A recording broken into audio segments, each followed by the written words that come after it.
God bless America. Hello, everybody. I am the Talk Radio Protege. This is the Protege program. Thank you so much for joining me. In today's news, there was a small group of elections last night across the fruited plain, one of which was a special election for a House of Representatives seat in Ohio. And we're going to talk about these elections a little bit today and talk a little bit about the implications of last night. So let's begin. I mentioned that there was the special election for the Ohio House seat for District 12. There were also some primary elections in Kansas, Michigan, Missouri, and Washington for governors, senators, and House seats. Notable occurrences that I want to make mention of in this video. Turnout reports indicate that Democrats remain just as energized as they were in the earlier elections in 2017, the special elections and whatnot, and yet they continue to lose elections in red districts. So in the Ohio 12 seat, this seat has been held by a Republican, I think, for 30 years, and the Democrat lost the election by about 1,400 votes. Now, if you believe what some people have taken to Twitter to talk about in the past 24 hours, if the Green Party candidate had not run in the election, then the Democrat would have won the seat. Now, this is simply not true, because the Democrat only managed to pull 1,100 votes away from the Democrat. Now, if the Green Party candidate had not run, that probably would have triggered an automatic recount in the district, but it would not have meant that the Democrat candidate won going away or anything like that. This was a close election, but it was not close in the sense that if only the Green Party candidate hadn't won, then the Democrat would have blown the Republican out of the water. That's not the case whatsoever. Something else that I wanted to point out is that all five of the candidates that Trump, what's the word that I'm looking for? It's escaping me for the moment. Endorsed. All five of the candidates that Trump endorsed in, four of which were in Republican primaries, one of which was the Republican running for the House seat in Ohio 12, won their election. Now, a lot of people are saying that this means nothing. F. Chuck Todd, notably of, I think it's CNN, maybe it's of MSLSD, was saying that it didn't matter that Trump's endorsements won their elections. The blue wave is still coming come November. Now, I haven't seen any statistics. I would love to see analysis of poll performance by candidates before and after a Trump endorsement. I think that would be an interesting study to conduct, as so far as I know, nobody really knows. There's an assumed correlation between an endorsement and a bump in the polls. If you get the endorsement from the right people, then you're supposed to perform better in the polls. But I have seen no statistical analysis of these endorsements. I think that would be fascinating to see. Another reason why I think it would be fascinating to see whether or not a correlation exists between endorsement and performance in the polls is because Alexandria Ocasio-Cortez endorsed 4 candidates in a tweet just recently. 3 of those candidates had primary elections yesterday, and all 3 of them lost. 3 of the 4 candidates that she endorsed in her tweet had elections. They all lost. And again, I think it would be interesting, extremely interesting, to see a before and after poll of Alexandria's endorsements and Trump's endorsements. Now, Cortez's endorsements all performed fair. I think 2 of her candidates received nearly 40% of the vote in their primaries, still losing out. But it seems interesting to me that the candidates she endorsed failed. Now, something else that I wanted to talk about, a lot of media organizations are comparing the 2018 and the other elections that have taken place, but pretty much elections since 2016, to the presidential year turnout. And they're dumping on Republican turnout because it is so low compared to the election year. Now, a lot of Republicans made a mistake of trying to link the 2010 turnout to their chances in 2012. And some of you might remember that 2010 was the Tea Party year. 2010 was the year that a lot of Tea Party-backed candidates were elected to the House and the Senate.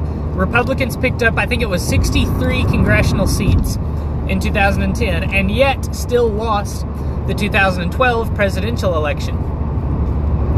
So a lot of people are, so at the time of 2012, a lot of the experts were poo-pooing the Republican turnout in 2010, saying you can't compare an off year to an election year.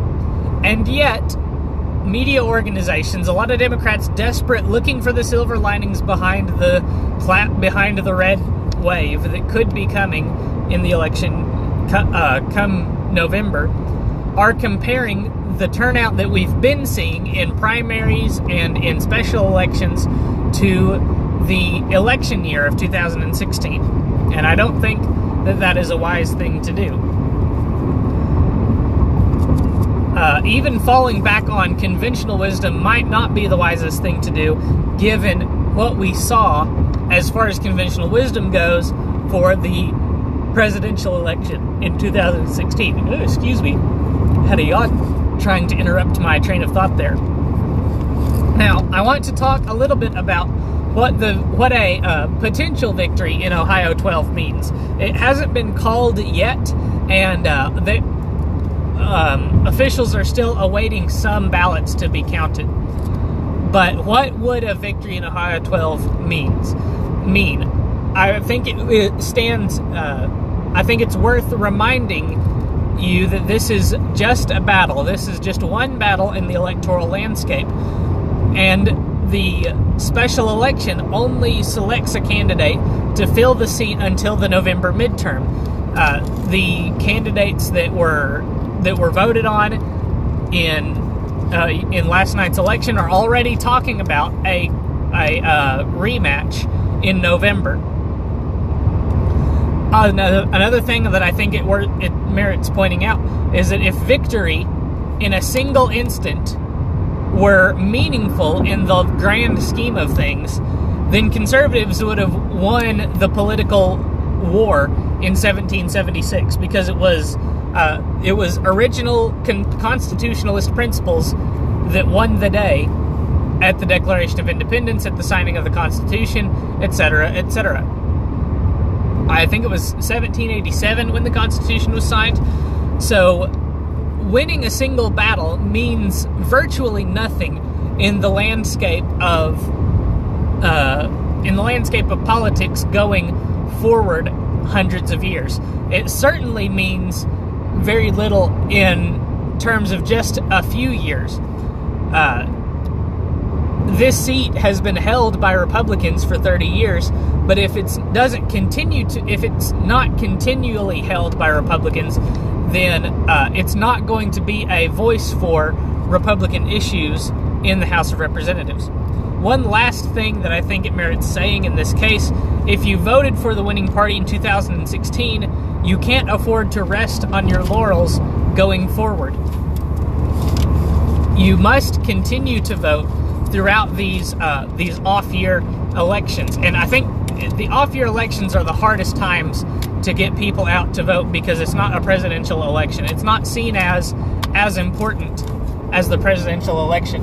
And I think that all you have to do is look at how Obama's legacy was stymied and his objectives were stonewalled after 2010, especially after 2014. Now, everything that Obama achieved after 2010, 2014, he achieved using his executive powers. And that has been unraveled so tremendously by the Trump administration that all that is left of Obama's legacy at this juncture in time is Obamacare and the killing of Osama bin Laden and the nominations of his two Supreme Court justices. So it doesn't take a lot to significantly slow a president down. It doesn't take a lot to completely stop a president from achieving his policy objectives, and that could very well mean that the Trump presidency gets ground to a halt. And I think that that's something that his voters do not want to see happen in these midterm elections. So it's just as important now as it was in 2016 to go out and vote. Obviously, I would like to see a specific party and specific candidates win come November, but I'm not going to pretend that I have the influence to convince any of you, the viewers of this video, to go out and vote a particular way. So I'm just going to stress that it is important, it is your civic duty, I guess would be the way to put it, to go out and vote for the candidate that best represents your values. That's going to do it for this video, a short one for today, but I have plans to go back and revisit the banning of Alex Jones from some of the social media platforms. So make sure that you subscribe so that you don't miss that video if you're interested in a continued discussion of that event. If you enjoyed this video, leave a like. Make sure that if you want to see future videos that you hit the bell for notifications. If you'd like, leave your thoughts down in the comments below. I will be responding. So far, I think I've responded to 99% of the comments that have been left on my videos. I just don't have a lot that come through, so I get to respond to all of them. This is prime time, if you will, to have your voice be heard on this platform. Assuming that my growth continues, there may not be as much chance for that to happen in the future.